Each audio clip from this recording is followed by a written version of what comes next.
Asia continent के अंदर आता है।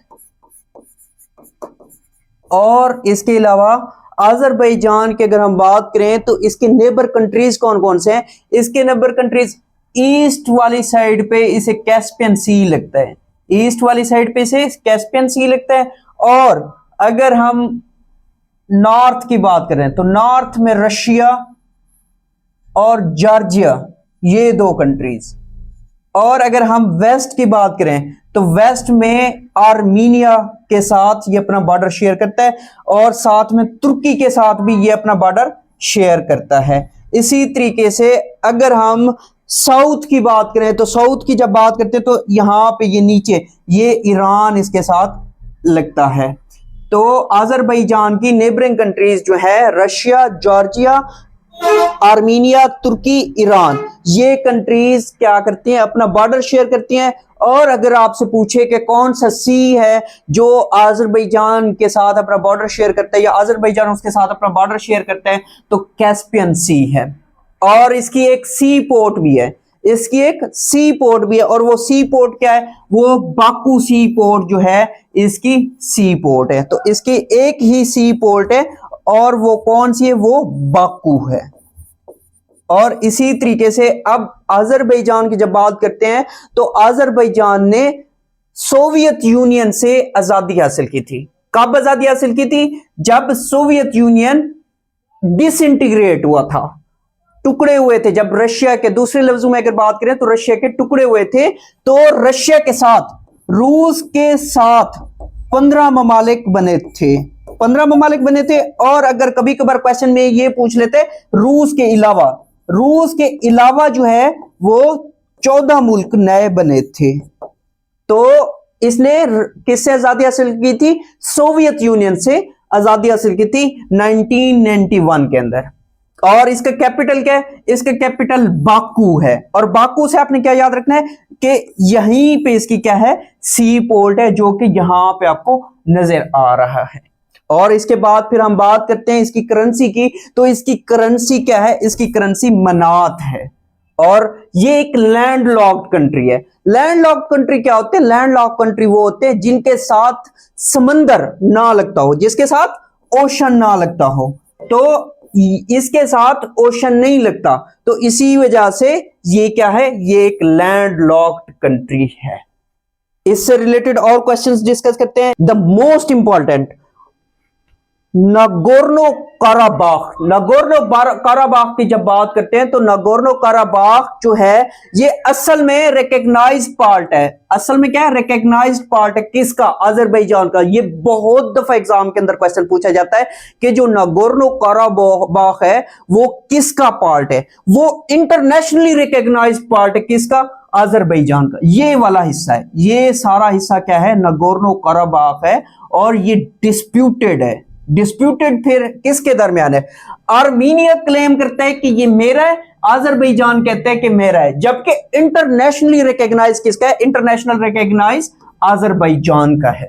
और इसमें क्या हुआ कि जो डिस्प्यूटेड है आर्मीनिया और अजरबैजान के दरमियान, क्वेश्चन इसी तरीके से एग्जाम के अंदर पूछा जाता है। डिस्प्यूटेड किसके दरमियान है? डिस्प्यूटेड आर्मीनिया और अजरबैजान के दरमियान है। और इस यहां पे, इस जगह पे अगर यहां पे ये जो आपको येलो कलर नजर आ रहा है तो ये येलो कलर क्या है? ये आर्मीनिया और अजरबैजान के दरमियान जो डिस्प्यूटेड रीजन है, जिसे क्या कहते हैं? नागोर्नो काराबाख कहते हैं, वही है। और इसमें फर्स्ट नागोर्नो काराबाख वार भी हो चुकी है, जिसका दूसरा नाम क्या है? जिसका दूसरा नाम आर्टसाख लिबरेशन वार है। आर्टसाख लिबरेशन वार। और ये कब हुई थी? ये फरवरी 1988 से लेके मई 1994 तक जारी रही। अब यहां पे आपने एक बात याद रखनी है कि आपको अभी मैंने बताया कि सोवियत यूनियन से ये कब आजाद हुए थे? 1991 के अंदर आजाद हुए थे। तो यहां पे एक बात याद रखिएगा, बाज दफा वो पेपर में आपको यहां पे क्या दे सकता है? यूएसएसआर वर्सेस आर्मीनिया भी दे सकता है। क्यों? क्योंकि अब आप अगर देखें कि 1988 में यूएसएसआर यूएसएसआर का हिस्सा थे, तो इसी वजह से यूएसएसआर भी आपको कभी कभार ऑप्शन में दे सकता है कि जो फर्स्ट वार हुई है, फर्स्ट वार नागोर्नो कराबाख वार, वो किसके दरमियान हुई है, तो वो यूएसएसआर और आर्मीनिया दोनों कह सकता है, या फिर आपने वही याद रखना है कि अजरबैजान और आर्मीनिया के दरमियान हुई है। फिर 2020 में दोबारा ये कन्फ्लिक्ट जो है शिद्दत इख्तियार कर गया, और जब शिद्दत इख्तियार कर गया तो साथ में सीज फायर एग्रीमेंट भी हुआ। सीज फायर एग्रीमेंट कब साइन हुआ, फिर क्वेश्चन ये बन सकता है कि ये साइन हुआ था 9 नवंबर 2020 के अंदर। और फिर इसमें ये याद रखिएगा ये जो एग्रीमेंट था ये किसके दरमियान हुआ, तो प्रेसिडेंट ऑफ अजरबैजान और साथ में प्राइम मिनिस्टर ऑफ आर्मीनिया, इनके दरमियान दस्तखत हुए।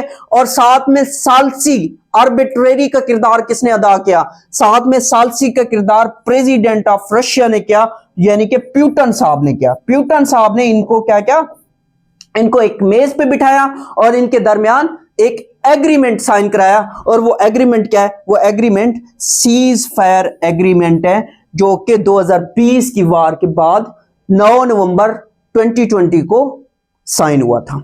और इससे रिलेटेड और क्वेश्चंस देखते हैं कि इसका करंट प्रेसिडेंट कौन है। इसका करंट प्रेसिडेंट इल्हाम एलियेव है और ये 4th प्रेसिडेंट है। ये कब से प्रेसिडेंट आ रहा है, 2003 से प्रेसिडेंट आ रहा है। और इसकी पार्टी का नाम क्या है, न्यू अजरबैजान पार्टी है।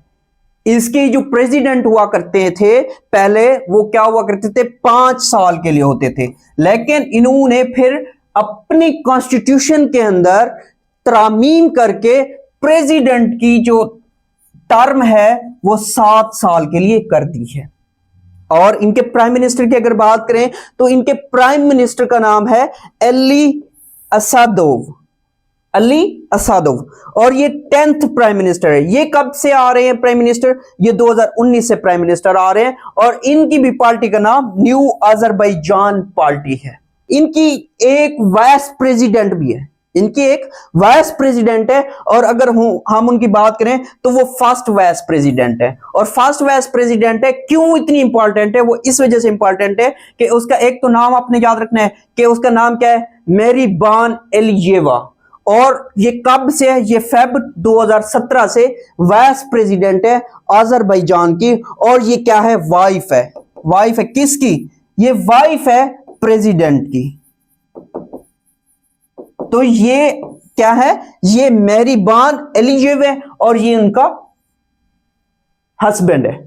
और ये क्या है, ये वाइस प्रेसिडेंट है और वो क्या है, वो प्रेसिडेंट है।